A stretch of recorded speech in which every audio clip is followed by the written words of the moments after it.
Thank you so much, Jayashree, for taking the time and talking to us today. How are you? Good, good. Thanks for having me. Excellent. It has been an exciting week so far. This morning, I was actually at a conference in Minneapolis and I delivered the opening keynote. And I talked about a topic that you like, Prasha, about the importance of diversity in STEM fields, especially robotics and automation. That's awesome. And I thought it was important because, there is a level of diversity fatigue that is setting in. And it's a fatigue for those who are pushing it and also for those who have to hear about it. And my point was that diversity is not about a focus on differences. Diversity can be your competitive differentiation. And everyone is looking for innovation. It's not optional, it's the only option. And leadership is not a quality, it is an earned qualification. So I talked about advocacy not being a passive act, it's about authentic passion. And I know you genuinely care about this. So Yeah. it is exciting to be here. And after this, I have a dentist appointment. So let's just say so far a good day. Later, I may be number to it all. I love that. I'm really happy that you brought up that point because I think yeah, it is getting a little bit more, a lot of people are talking about it, a lot of push from a lot of organizations, and a lot of them are losing the point, right? Like you just mentioned, the point of why we're pushing for it. It's because how do you come up with innovative solution if you don't have diverse people in a room? Like, you're going to continue to come up with the same solutions if you have people with the same background and same experiences. And if you look at STEM, the problems in front of us are really, really big. Like, we're not going to be able to solve them by being in echo chambers.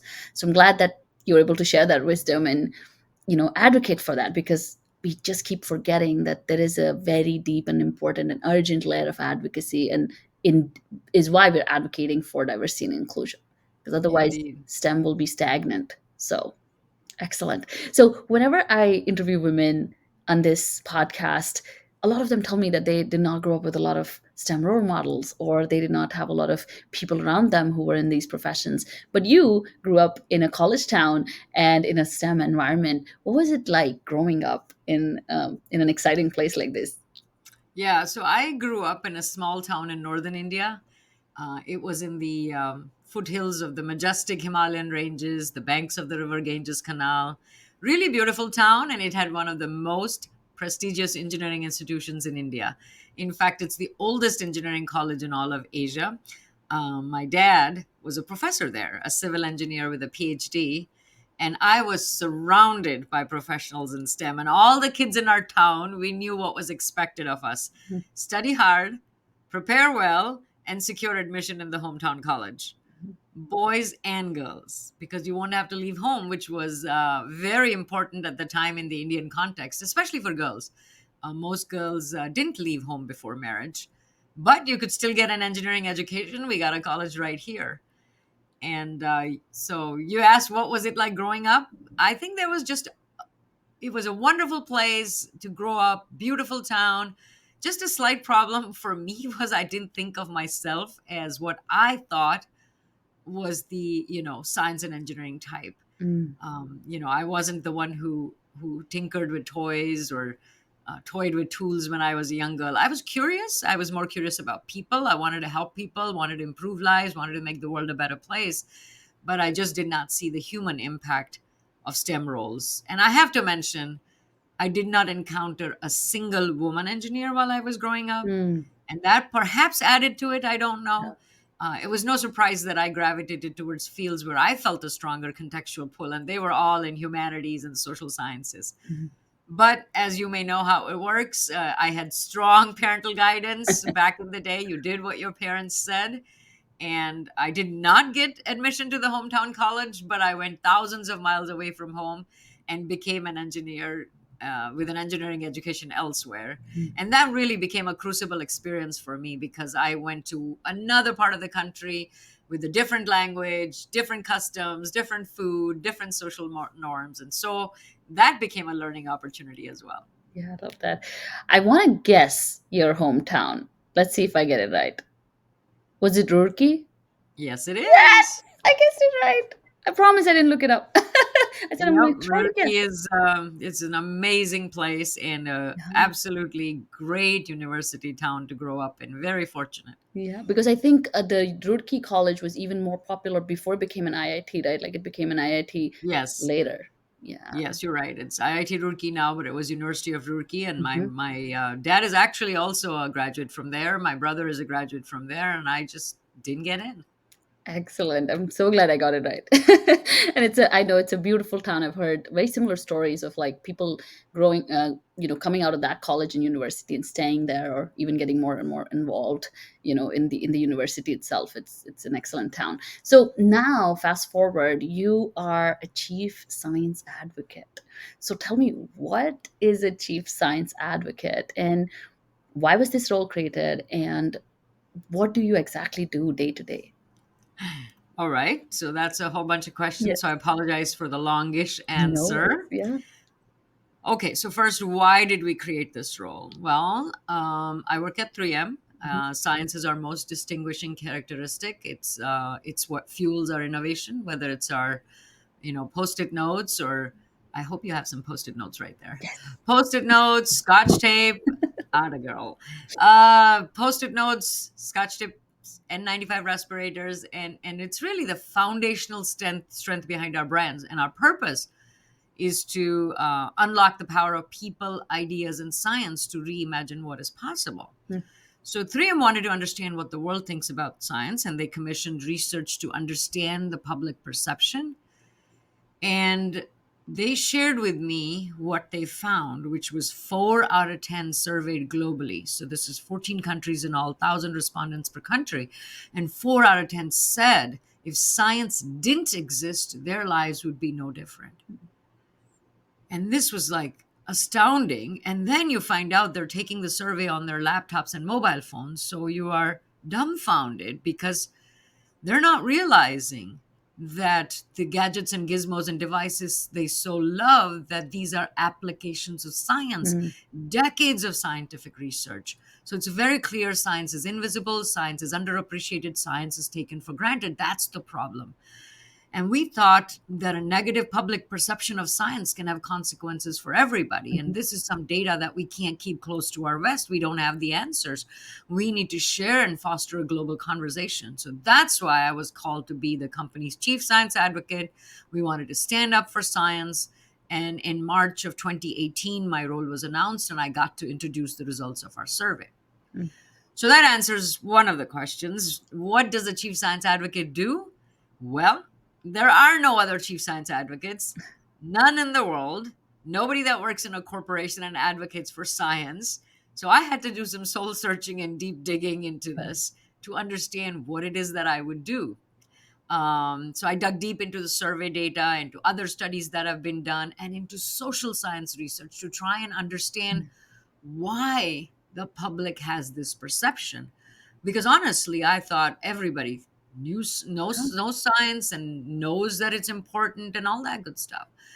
So this deep dive into social science research really helped me understand, get a deeper understanding of the issues, and shape the ABCs, I say, of my advocacy strategy quite literally. So, Mhm. A is about advocating for raising awareness and appreciation and acknowledgement of science, and moving people from the apathy they feel, like, I don't care if science didn't exist, etc.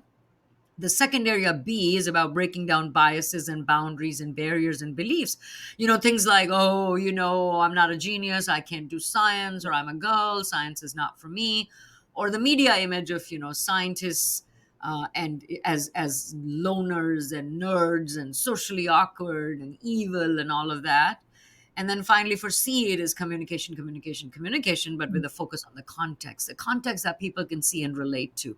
That scientists solve problems and science can help improve lives. So I know from my own journey how important this context was for me, and also with my experience as a mother.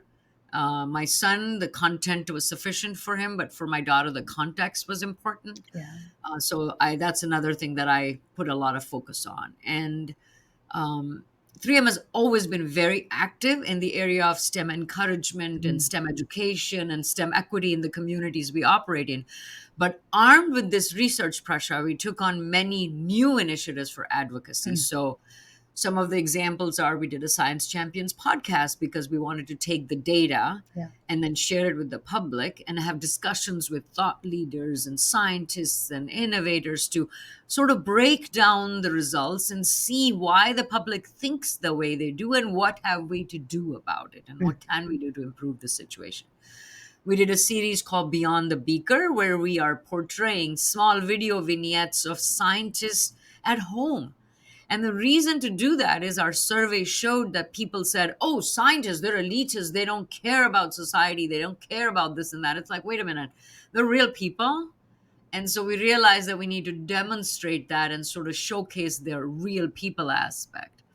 We also did a scientists as storytellers guide, which is downloadable from the 3M website. And the reason to do that is because people said, we don't believe scientists communicate in a way that they should be communicating to the Mhm. public. We did Science at Home, which is a series where scientists did experiments at home, simple, easy to follow along experiments that students, once they had to transition to in-home learning, could actually follow along. Because in the pandemic, as you know, 55 million kids in Yeah. US alone had to transition to in-home learning. Right. And my colleagues, they were doubling the production of N95 respirators, doubling it again. What would we do? People who are not in that business, how can we help? So we created this video series. Mm. We've also created a docu-series. I am sure you've seen it, or I hope you have seen it in your audience. It's at 3m.com, Not the Science Type. Mhm. And this is a documentary where we want to challenge the constructs, and want to dismantle the archetypes and shatter the stereotypes of who enters, who persists, and who excels in STEM. We want to inspire girls Mm. and the next generation, and we want to show that it doesn't matter what your race, gender, ethnicity is. You can all come into STEM. Your paths are diverse, but they can be just as diverse as we all are, because Right. science will be better off for that diversity. Science needs you to be you. Yes. We also created another docu-series called Skilled, and that is to make sure people are aware of the STEM roles that exist in skilled trades, because there's a huge labor shortage Yeah. in that area. And then I write a lot. I write Mm. essays about many topics, so I request your followers to follow me on LinkedIn. And if the ideas resonate, they can elevate them so we can drive more traffic to these topics. Efforts. I love So that. sorry, long answer. No, that's great because I think especially for a position that doesn't exist, and what is the possibility if it did exist in every organization, every STEM organization, if and what kind of work you guys are doing is so much beyond the corporate norm of just making money, right? Like so many corporations just focused on the bottom line, and going above and beyond makes you an industry leader, right? Like going above and beyond that bottom line and saying, yes, it'll contribute to my bottom line, but I also care about the community that forms that bottom line, right? Like that's such a Yeah, beautiful and part. and honestly, if you want innovation, you want diversity, and if you want diversity, you want a diverse pipeline, and you can't sit and wait for people to No. show up. You have to invest in developing the pipeline, and Trim has always been great about that. So this just adds to all those advocacy efforts, knowing that the public has expectations as well. Yes. No, excellent. So thorough. That's what I liked so much about, all the things you shared. So thorough and keeping in mind all the different aspects of that pipeline, but also all the different aspects where you can meet your customers and you can meet the community wherever they're at versus, a lot of times I think in science communication, what is happening is that there's a lot of information download, but not a good understanding of where we're meeting these people and what are their hiccups. So Absolutely. to answer that, if you did that thorough survey and then starting to answer these questions, I feel like you'll have a bigger impact than someone who's just doing a lot of science communication just because they think people need to learn about science, because nobody's Mhm. going to listen to us unless they feel understood, right? Like unless they feel you really get where I'm coming from and now you're helping me change my mindset. I Yes, think spot on. you need it to be super thorough. So I love that. Now, this podcast is a lot about women who are trying to grow in their STEM careers as well. And, they look up to people like you and go like, how can I become like that? And I think one of the things I loved about your career is that you've created a niche career for yourself. So much so that there's a new title that didn't exist before. How can others do that in their own career? How can women start to think about what can I create, in terms of a niche, or a role where I can start to show my corporation that this is what I bring to the table, and continue to showcase that. So there are some innovative solutions to women not growing up the ladder, right? Like women never making to executive levels. What are certain things we as women can do in our day to day to craft that niche for ourselves? Yeah, so I just told you my story. I really didn't have much to do in carving this specific role, but I Yeah, did get tapped on the shoulder to do it. yeah, And my first reaction when I got the job was pretty standard that most women have. I can't do it. yeah. And I actually talked about the entire experience in a recent TEDx talk. When I got the call, my first reaction was, I don't know what this is. I don't get this. I can't do it. How can I be the science advocate for the company? Like, I didn't go to the top colleges. I had my share of struggles through graduate school. I have no scientific expertise anymore. And I literally came into 3M through the back door as a summer intern. I am not the science type. But when I hear the results of the survey and I reflect on my own journey and the experience of raising my kids, I reframed the context. Mhm. And that really lit a fire under me. And for someone who felt lost and someone who didn't think that they were the science type, I'm at the highest level a scientist can attain at 3M. I have 77 patents to my name. I was awarded the highest achievement award by Society of Women Engineers. I am in the 3M Science and Innovation Hall of Fame. And I want your listeners to understand that we all have our moments of doubt, Mhm. but it is how you get out of that, how you reframe the context. And I drag everyone through my story not to brag, but I want them to think about what I think about each and every day. How many students, how many scientists, how many ideas, how many innovations are we all missing out on because of the way we teach, train, track, typify, and even talk about STEM? And that's why that reframing helped me to become that advocate, to find authentic passion that lit the fire under me. So I have to also mention that was never an avid advocate like this till Mhm. someone tapped me, Yeah. gave me this role. So don't think that you can't do something right off the bat. Mm. Reframe the context and find your purpose in it. So that's Yeah. one thing I want to make sure. Point two is the people who tapped me knew that I hadn't done something like this, but they knew that I could do it based on my track record of Mm. finding a way to get stuff done. Yeah. So, what I'm trying to say is very important. Do a good job with the task at hand, and that can be your ticket to the next role. And to your question, so if you see a role that you want to have and it doesn't exist, put it down on paper.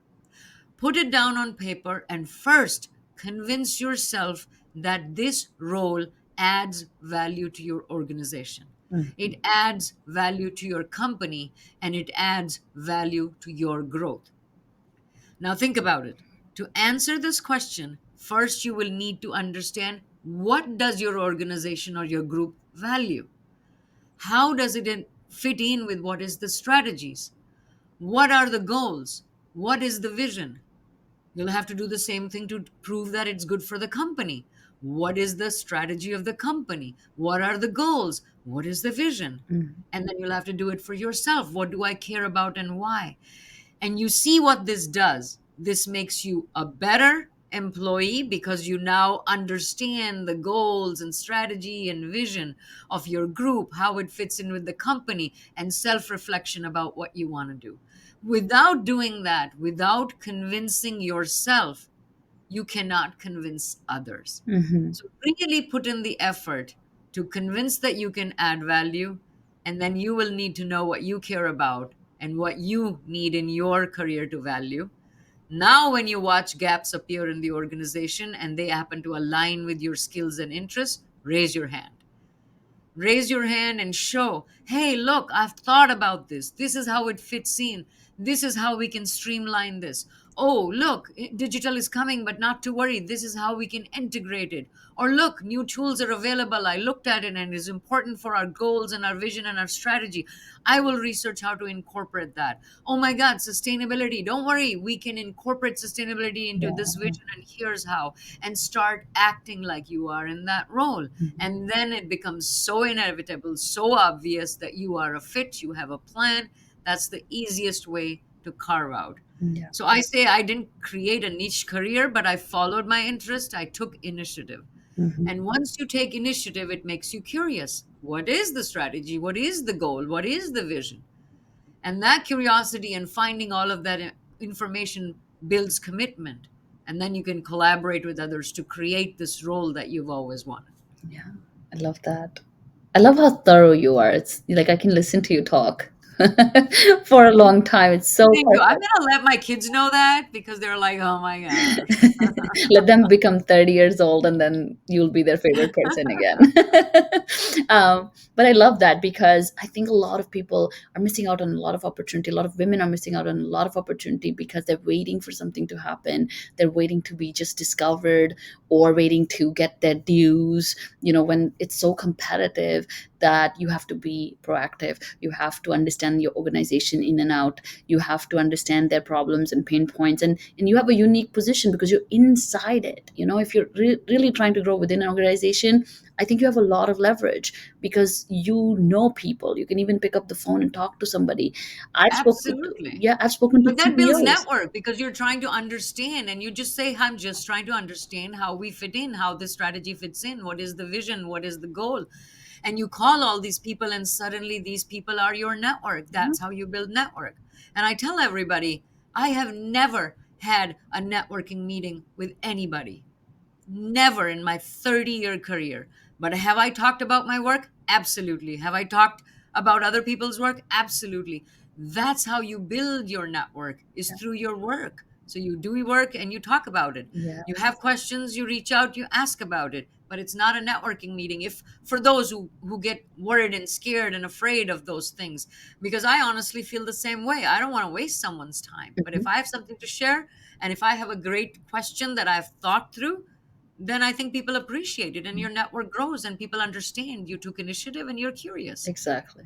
And I think we all are. We just like keep questioning ourselves and doubting ourselves, and that just keeps us behind and behind so much that it becomes really hard to then overcome that resistance that you've like sort of nurtured for so long. But all you need to do is do a good job, tie everything back to company's objectives and visions, like you said, and continue to think like a leader. Think like this is my organization. If I'm the owner of this place, how will I shape it? And I've had the opportunity to talk to CEOs because I'm curious. I'll send an email. I'll say, I want to talk to you. Like, there's something going on in the organization and I don't understand it. Like, I'm going to hear it straight from you because I'm curious, and that does not take a lot. Like, I think it just takes a little bit courage, but a lot of repetition. And then suddenly it becomes just the way you operate and you're known for those skills. And eventually somebody taps on your shoulder and says, oh, you want this role? Yes. I love that. So you've worked on a wide variety of things. From one of the key things that I picked on was diamonds to diapers. I thought that was just so fantastic. You said you also have 77 patents, like you shared, many awards, and again, a very unique and highest level job a scientist can have. You've done some amazing work in your career. Tell me, what was one of the highest points of your career, and what was the lowest points of your STEM journey? Oh, wow. You're making me show off my 30-year ring. I just got my 30 years this year That's awesome. at work. But you said in my STEM journey, I would say in my entire STEM journey, the lowest point was actually in graduate school in my master's program. So I didn't get into my hometown college. I went to another place, as I mentioned. But after my undergrad, I ended up in US for graduate school. And it was during my master's program, that's where it all caught up with me. Is this what I want to be doing? Mhm. Because so far I was just following along on the path that was laid out for me. And I remembered what I had wanted to do. I wanted to help people. I want to, make the world a better place. And how is this computer simulation project that I'm doing for my master's, every day sitting at my computer questioning what happened to that kid who wanted to save the world? And I found it very hard for me to build that context around the science I was doing, and I hit rock bottom. Mm. I mean, really hit rock bottom. And of course, lots of factors go into it. I had left my home country, I was new in a different country, and I was on my own for the first time in this kind of a way. And to this day, I wonder if things would have been different if someone explained the context of what I was doing, or if there was more connection with my advisor, Mm, or if there was more collaboration in my project with lab mates, or if there were any other women in that large lab.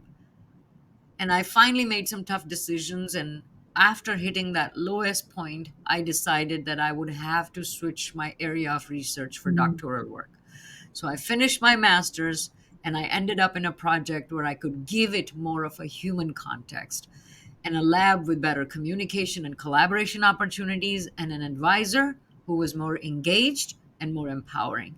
And I knew I would be starting over because you typically don't do that. Most people go and mm, masters in the same area and then get a PhD.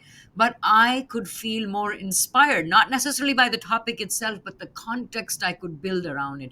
That I am working on diamond like coatings, which can be put on tools, which will make tools more durable, mm, and it'll help the users with their longevity and the performance because they have good abrasion resistance. So I could build that context. And this context had not been easily available in my entire journey. And in looking back, that's why I was never excited about the field. mm, And that's what I think is very important. And so once I realized that's what I want, that I want to work on something that is meaningful to me, matters to others, and I'm making a difference, that's what I did in my 30 years at 3M, because I fortunately ended up in a culture of empowerment with emphasis on collaboration and a communal context right in our brand, science applied to life. mm. So the idea of improving lives. And that's something that just has to work in my head for me to not hit low points. So that's the low point. For a high point, I would have to say most recently it was being invited to the White House. Mm. That was for the kickoff of the STEM Equity Forum to put the topic on the national agenda. So I got this invitation and I wasn't even sure if it was real. I thought it was a scam email or something. And then I'm like, no, this is real. I was so excited. Like, how am I going to get there? Like, how do you get to the White House? I actually Ubered there. And once we got the instructions where to come, and when I was there, it was like, oh my gosh, this is a room full of advocates, a community of advocates whose purpose aligned. How magical it is. And it made me realize that I had earned my seat at the table. Yeah. Through my advocacy, I found my voice. I accepted the role of chief science advocate. That was a bold choice. And now, particularly with my time and tenure, I'm inspired by the ability to use my voice and impact change to make it a better journey for those coming after us. So that is what I realized in my journey of not the science type to chief science advocate, the lows and the highs. You have to find your voice. Making bold choices is about giving voice to the leader that is inside each one of us. And it's about advocating to have a seat at the table, but it's more than having a seat at the table. It's about engaging with others at the table to impact change, being encouraged to speak up, and feeling empowered to do so. Yeah. Excellent. And congratulations on that. That is so huge because, again, to your point, like the impact increases, right? Like as you lean into your strengths and your what matters to you and you continue to do good work, now you're actually able to, after 30 years of work, you're really making, because policy and law is where real impact actually happens, right? Things actually change when we write new policies and new laws. So for you to Yes. be a part of that conversation, um, was Yes, probably I was so excited, Prasha. I have to say, my kids were like teasing me. Do I have to introduce you as this is my mom and she's been to the White House? I was yes. like, well, You're like, maybe. you better. It was I so love that. funny. And to move on to the next few questions, I definitely want to understand from your side. You've been in STEM for 30 years. What do you think are some of the main challenges some women in STEM are facing? What do you think is getting in our way? Well, so we've talked about some of them Yeah. indirectly, and there are challenges across the entire spectrum, really, simply because it was largely laid out by men. And so, no surprise that at sometimes it can seem very male oriented, Hmm. and it's changing in the fields that gender equity has been achieved. But for many of the fields, it's not. And it's starting from how we do everything in those things, it has a very masculine context. And there's been a lot of research on this topic. So I can share what I've heard about or read about or experienced or heard other women talk about, There is the cultural stereotype of scientist is objective, rational, single-minded, and it's so consistent with some, let's say, prescribed norms for men. It is Mhm. such a male-centric context. How can women possibly be good at science? And so women feel like they're being penalized for working in male-dominated fields, and they don't feel welcome. Scientists and researchers have also shown that it can lead to what is called identity interference. Can I really be both a woman and a scientist? And this constant internal tussle causes some psychological distress. And then there's the intersectionality of this, which further adds it, for women of color. And there's been a lot of research on how this manifests itself in male dominated fields. You could have, let's say, discrimination, you could have harassment, you could have disparity in pay, you could have social isolation. Some researchers have said exclusion from scholarly discussions, from being seen as outsiders. Then, of course, there's microaggression and bias and Yeah. tokenism and greater performance pressure because there are so fewer, so highly visible. You have to carry the tremendous responsibility of being mentors and role models to all women, which impacts your time with demands and contributions that men may not appreciate or truly understand. Right. And I really hope many of your listeners have watched the documentary Picture a Scientist. Mhm. It is a real poignant portrayal of many of these challenges. Mhm. And then women are also expected to represent women as a group. And that's a huge issue, that perceptions of individual women are now filtered through the stereotypes about the entire gender. So if I look at it, the bottom line to me is one, numerical underrepresentation, two, negative stereotypes. Yeah. Those two contribute to many challenges, and they stack the system against women and start impacting them disproportionately throughout their careers. Yeah. And that's why I'm excited about like the 3M docuseries I mentioned, not the science type. Mm. We're shattering gender stereotypes, promoting gender equity. We want to inform, influence, and inspire the next generation that it doesn't matter. Whatever it is, science will be better off for that. Our world requires innovation. Innovation needs science. Science demands diversity. Diversity warrants equity. Yeah. I write about these topics a lot, so Excellent. I had a chance to collect my thoughts about them. Yeah. No, I love that. I think that's such a great insight because I think a lot of the conversation around diversity or women in STEM and also just the way we consume information nowadays, it's all in bits and tits and bits and like it's just all over the place. And I feel like it can sometimes be very shallow, right? Like, and the points that you touched on are so well researched and so easy to like understand, right? Like versus a lot of this, oh, there are only 26% women in STEM, and that just never leads to any solution or how to work through that. So I love that. Right. I Yeah. think that's a very important point, that the numbers cannot be stripped of the context. Yes. The context is so important to bring those numbers to life. And Yes. somewhere I read, just ask somebody to work with their left hand one day. And imagine that is what people who were not involved in laying the path out or the stereotypes that exist feel like. You're operating with the non dominant hand. Yeah. Imagine how much tax you have to pay because of that Yeah. to your mental and physical capacity. So just contextualizing in terms of stories is so critical. I agree with you. Yeah. Yeah. I love that. So tell us, what is your career philosophy? What advice would you give someone who feels they're not on the right path? I think a lot of the negative impact of the topics we just shared, the challenges you just shared, is that women feel like they're not in the right place. And I think that is such a overwhelming place to be because you did so well all your life. You were the topper, you got all these really good scores, and you always thought you're the smartest. And suddenly all of this is feeling like it wasn't worth it or it is not the right place. Compound that with the family responsibilities and other things that your life is growing in other areas also, it can feel very, very stressful. And I actually work with people who are in those places, and what has helped a lot in helping them is sharing different career philosophies with them, and like how they shape their career, how they think about their career. And you said a lot about context, and building that context seems to be a really big one for you. What else, if there's any more, in terms of what would be your advice to them, or just your career philosophy to grow and stay Yeah, in STEM? that's Yeah. a great question. I feel that our journey is just that, it's a journey. Mhm. And it's not a lonely march to some predetermined destination. And you really have to take time and make an effort to make connections that enrich your journey.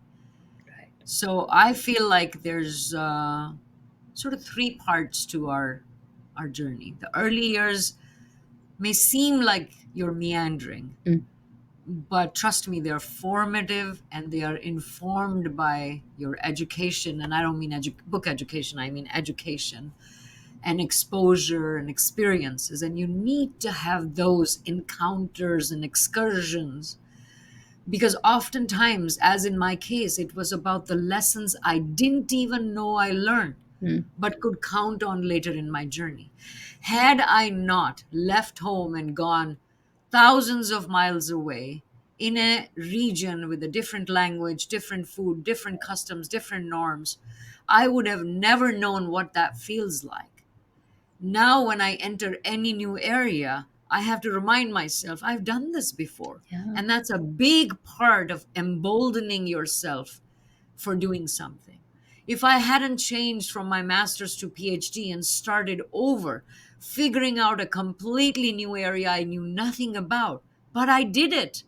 And so now, when I'm looking at chasing a problem that has nothing to do with the area I'm working on, whether it's going from diamonds to diapers or whether it's going from diapers to phones, I am ready to do it because I kind of know that the steps to take because I've done it before. So, those early encounters and excursions and education and exposure and experiences really were important in that formative meandering.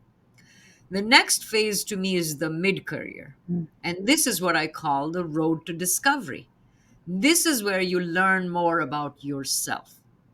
It's about figuring out not just what makes you tick, but what is holding you back. Mm. It is about the beliefs that allow you to break through.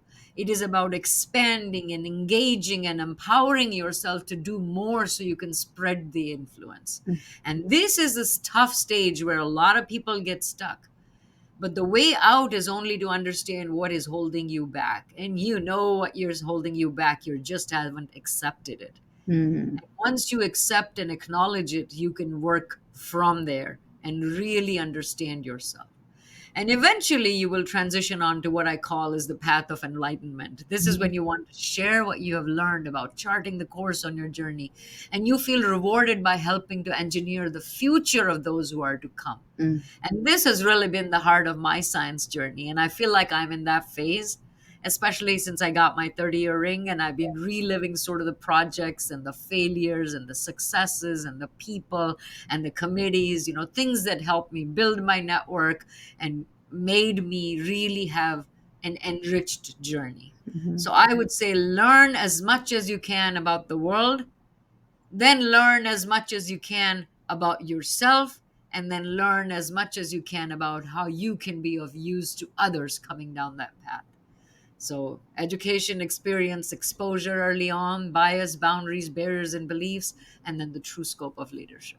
Oh my God. Excellent. I love that answer.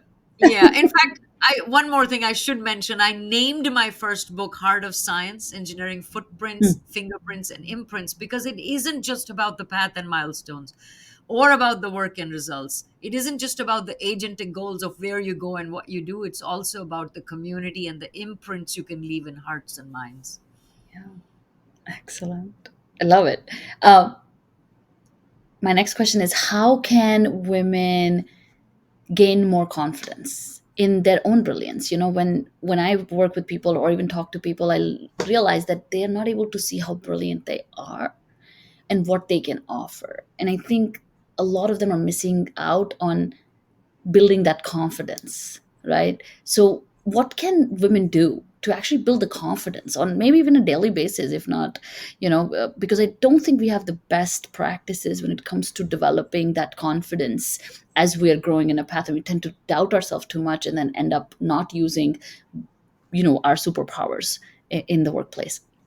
Yeah, I get that question a lot, and I think we have talked about Yeah, some of this yeah. already. And my answer is the same: find your virtuous cycle. Mm, And I figured out what it is for me. It is action, success, confidence. Action, success, confidence. I take small steps that give the feeling of success. It gives the confidence to take the next step, which gives more success, builds the confidence further.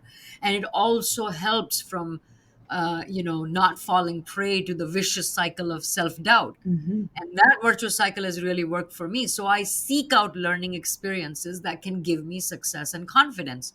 Yeah. Oh, we're going to do this podcast and we're going to do this thousands and thousands of people that are no, I want to start small. I want to start with a smaller podcast so I can understand and learn and build my confidence. I don't want to get psyched out by a big one, boom, right in the outset. So I set small goals. I can learn to make it happen. I get a sense of what my strengths are, what I need to improve on. I set the next goal.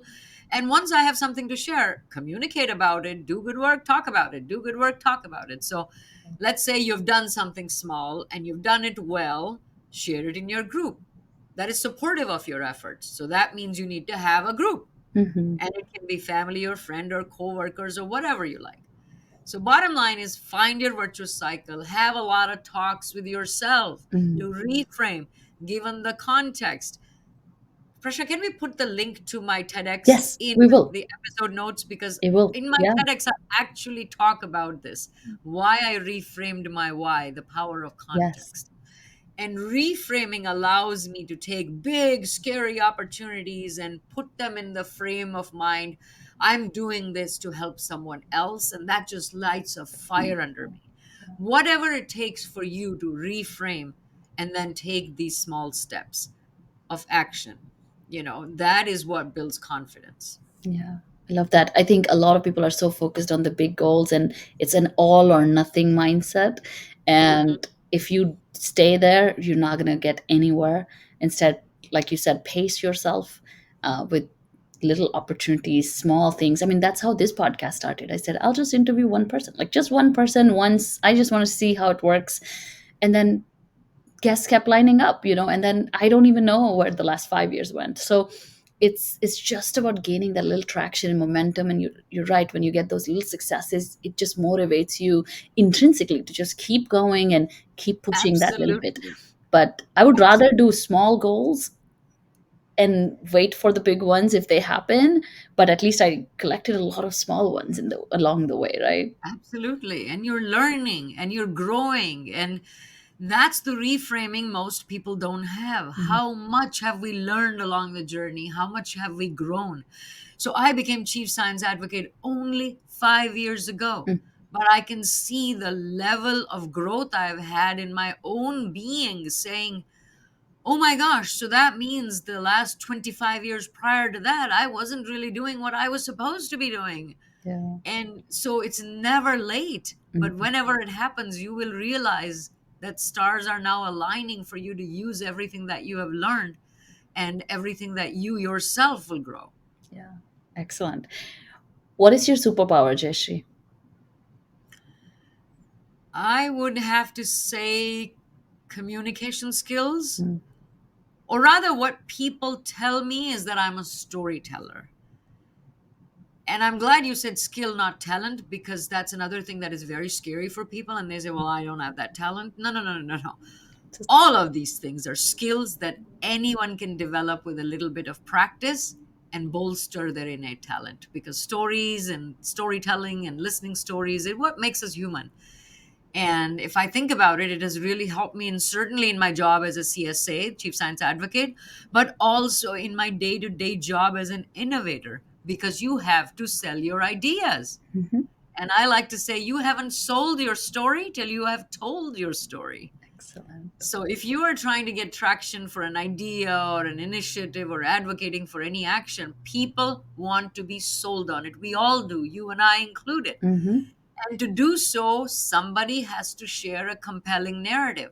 and it has to have key elements of storytelling woven into it. And I've worked on many innovations in my 30-year corporate career, from tapes that keep diapers on wiggly babies to adhesives that go into planes, trains, and automobiles. And I would say some have been easier than others, some were commercially more successful, some ran into unexpected twists and turns. But what I have learned is storytelling is key. Mm. And in times of great change, I believe innovators need to be fact finders, soothsayers, and storytellers all at the same time. So you have to take the initiative and make stories, because they are the ones that inform and influence and inspire people to take action and make an impact. Mhm. Again, a topic that I write a lot about. So check out my books, my articles Yeah. on LinkedIn. In fact, on how to craft a compelling story, I even talk about that. Excellent. And that brings us to perfect wrapping of this episode with asking you about the books you've written. Just tell our listeners about the books that you've written and also a little bit about the motivation behind each of them. Yeah, 2020 was a tough year, right? That's an understatement, and not because of the pandemic only. Lots of other things that happened, and I really struggled when the raw and revealing events happened over Memorial Day weekend, right in our backyard in Minneapolis. Yeah.